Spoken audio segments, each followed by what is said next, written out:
जी बिल्कुल नाज़रीन, शहदाद कोट जे the wise academy पारां शहर जे टाउन ऑडिटोरियम हॉल में जेको आहे प्रोग्राम मुनक़िद कियो वियो आहे, जंहिंमें उस्तादनि शागिर्दनि जेको आहे शिरकत कई आहे, जंहिंमें जेको आहे शागिर्दनि पारां शागिर्दनि में जेको आहे मुख़्तलिफ़ सेगमेंट्स में जेको आहे मुक़ाबला कराए खेनि जेको आहे इनाम पिणु ॾिना विया आहिनि। हिते मौजूद जेके उस्ताद ऐं शागिर्द आहिनि, इन हवाले सां हुननि सां वधीक ॻाल्हि ॿोल कंदासीं त हुननि जो छा चवणु आहे।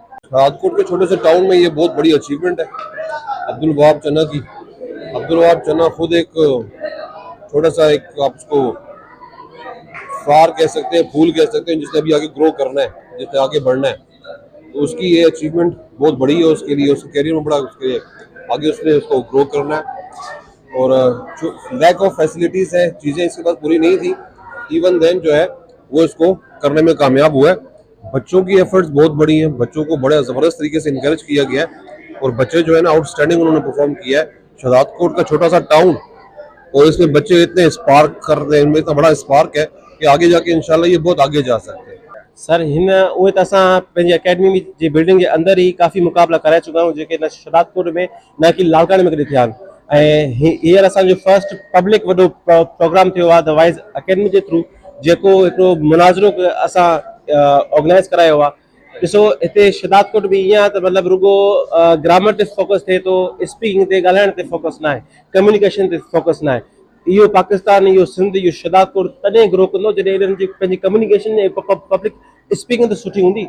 मां पाण जॾहिं ॿार हुयुमि त मूंखे ॻाल्हाइण न ईंदो, हाणे मां जेके पाण ते इम्प्लीमेंट कयूं शयूं, उहे ई मां शयूं पंहिंजे शागिर्दनि खे जे मथां मां इम्प्लीमेंट करे रहियो आहियां। अल्हम्दुलिल्लाह, अल्लाह जी महिरबानी आहे, रिज़ल्ट बि तमामु बहितरीन थो अचे। जी बिल्कुल, हिन प्रोग्राम में पहिरीं त मां जेको as a participant as a मुक़रर हुयमि, मां तकरीर कई हिकु, ऐं हिन खां अलावा हिन प्रोग्राम जेको थियो उनखे ॾिसी तमामु घणी ख़ुशी थी, जो असांजे शहर में पहिरियों चकर अहिड़ो प्रोग्राम थियो आहे जंहिंमें मुख़्तलिफ़ अकेडमियुनि जे शागिर्दनि पाण में हिकु मुक़ाबिलो कयो आहे, तकरीरी मुक़ाबिलो। इन सां शागिर्दनि खे पाण बि कुझु सिखण लाइ मिलंदो, ऐं जेको असांजो स्टेज जो फियर हूंदो आहे, जेको असांजो भउ हूंदो आहे स्टेज ते वञण जो, माण्हुनि जे अॻियां ॻाल्हाइण जो, उहो टुटंदो। त इन ई ज़रिए सां असांजो जेको फ्यूचर आहे उहो असांजो अॻिते वधी सघंदो, असांजी जेका आहे तरक़ी थी सघंदी। जी सर, बिल्कुलु अहिड़ा प्रोग्राम थियणु घुरिजनि, छो त तव्हांखे पाण खे ख़बर आहे त ॿारनि वटि को कॉन्फिडेंस न आहे। हीअ अहिड़ो प्रोग्राम आहिनि, अहिड़ा स्पीचिस आहिनि जंहिंमें ॿारनि जो कॉन्फिडेंस डेवलप थो थिए।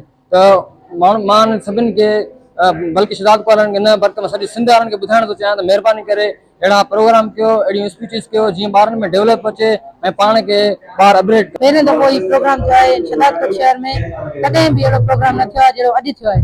ऐं असांखे हिते अॼु त स्पीचिस जो मुक़ाबिलो थियो, ऐं जंहिंमें शागिर्दनि पारां आर्ग्यूमेंट्स हुया, ऐं हिकिड़ा हुया फेवर में, हिकिड़ा हुया अगेंस्ट में।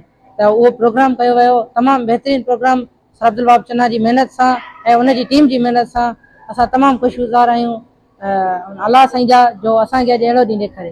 मां हिन जेको असांजो डेक्लेमेशन कॉन्टेस्ट हुयो, मां हुन में एज़ ए स्पीकर वई आहियां, जंहिंमें मां ही प्राइज़ फर्स्ट पोजीशन हासिल कयो आहे। हिन खां अलावा मां ॾाढी ख़ुशि आहियां त असांजे अहिड़े शहदाद कोट हिकिड़े नंढड़े टाउन में एॾा वॾा वॾा कॉन्टेस्ट थियनि था, ऐं असांजो जेको डेक्लेमेशन आहे इहो फर्स्ट ई आहे। उन खां अलावा मां त चवंदसि त असां जेको हे शहदाद कोट जेके बि स्टूडेंट्स आहिनि उहे ॿियनि सिटीज़ वारनि सां बि करनि, डेक्लेमेशन्स या डिबेट्स वग़ैरह करनि। जी बिल्कुलु थियणु घुरिजनि, इन सां ॿारनि खे मौक़ो थो मिले, अपॉर्चुनिटी थी मिले, त जंहिंसां माना उन्हनि जी क्रिटिकल थिंकिंग वधे थी।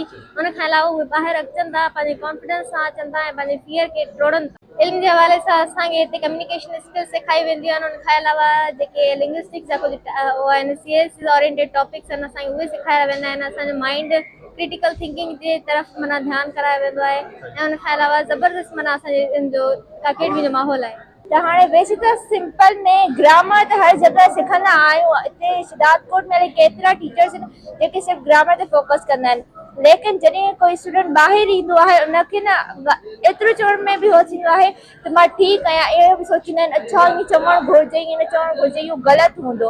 लेकिन जॾहिं खां मां वाइज़ अकेडमी आई आहियां,